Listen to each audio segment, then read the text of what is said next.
The cowboy hat and the burden of a nation. The land trembled with drums and ululations on July 9, 2011. In Juba, under the blazing African sun, a new flag rose high into the sky, blue, black, green, and red, stitched together with the promise of freedom. A golden star glimmered inside the triangle, meant to shine for unity and hope. South Sudan, the youngest nation on earth, was born that day.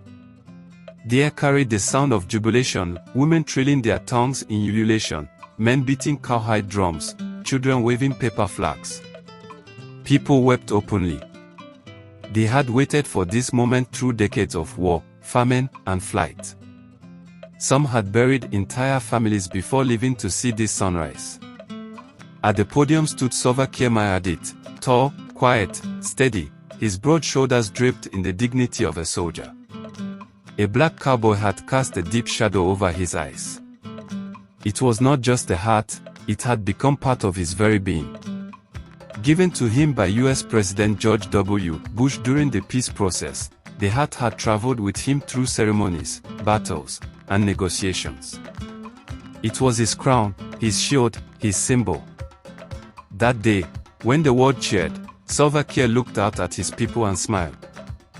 But behind the smile, in the depths of his heart, he felt a storm brewing.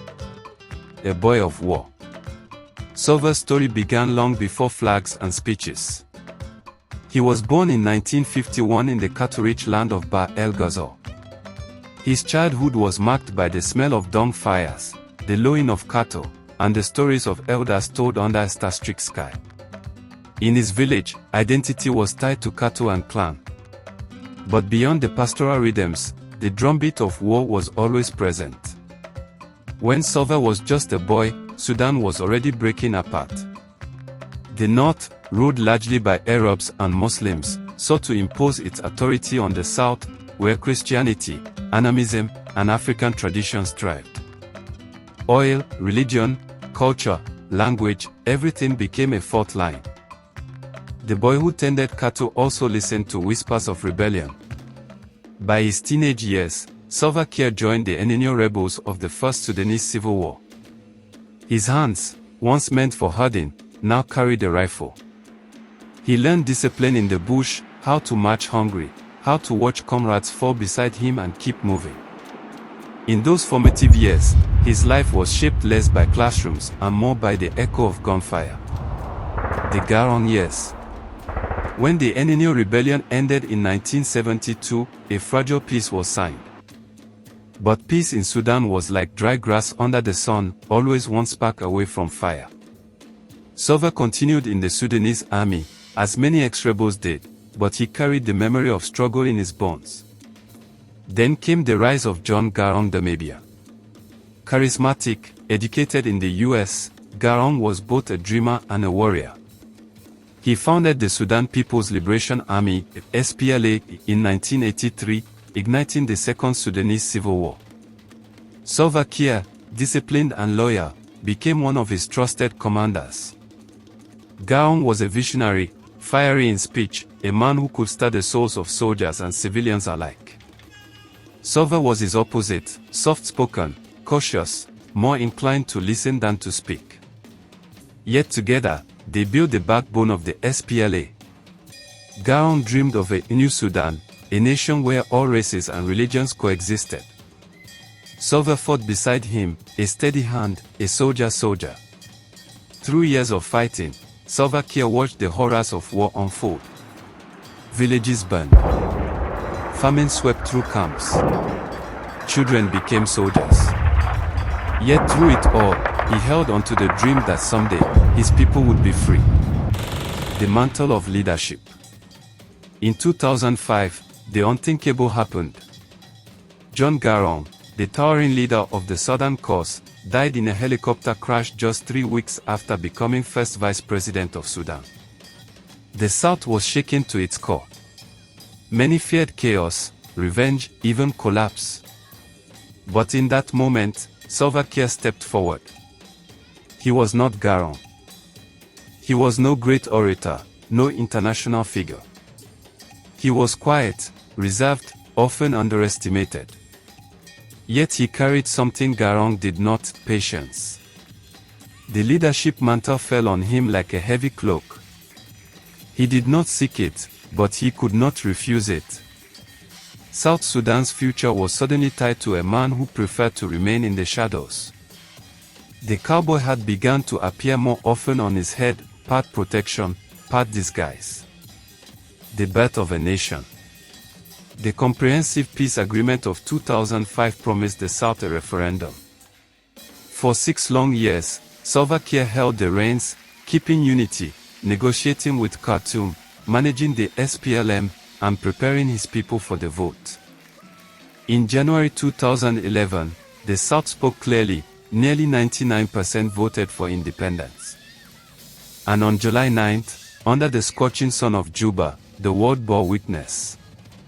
Salva Kiir, dressed in a dark suit and crowned with the black cowboy hat, addressed the cheering crowd. Today, we are free.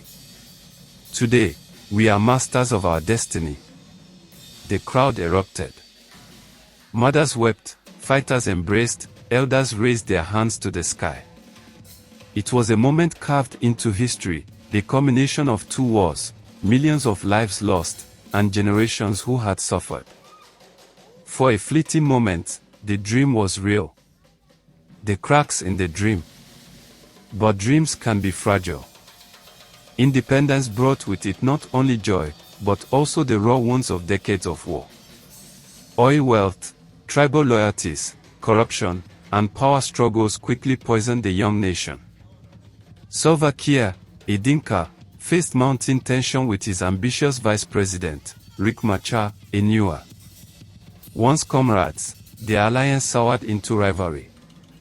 In the ministries of Juba, whispers of coups and betrayal filled the air. Suspicion grew like a disease. Instead of building a nation together, leaders circled each other like wary predators. Old tribal grievances resurfaced. The Night of Fire. December 2013. Juba. The crack of gunfire shattered the night. Soldiers turned their weapons not on an enemy army, but on each other. Brothers in arms became executioners. Thousands were massacred in the streets. Neighbors who once shared meals now carried out revenge killings. The world was horrified. South Sudan, barely 2 years old, was engulfed in civil war. Salva Kiir, still president, struggled to maintain control. He wore his hat at peace talks in Addis Ababa, in Nairobi, in Khartoum. Again and again, he shook hands with Machar, signed ceasefires, posed for cameras. Again and again, the agreement collapsed. Trust was dead. The lonely president. In the palace in Juba, Salva Kiir often sat alone. He was surrounded by advisors, but in truth, he carried the burden in solitude. The cowboy had shielded his weary eyes, hiding the exhaustion etched into his face. He thought often of Garang, the friend, the leader, the visionary. He thought of the SPLA soldiers who died in swamps and deserts, believing in a brighter future. He thought of the children who now knew only hunger, displacement, and fear. The first president of South Sudan ruled over a nation bleeding from its birth. His people called him father, yet many cursed his name. The tragic truth. By 2018, a peace agreement was signed once more. The guns fell quieter, though not silent. Refugees slowly trickled back.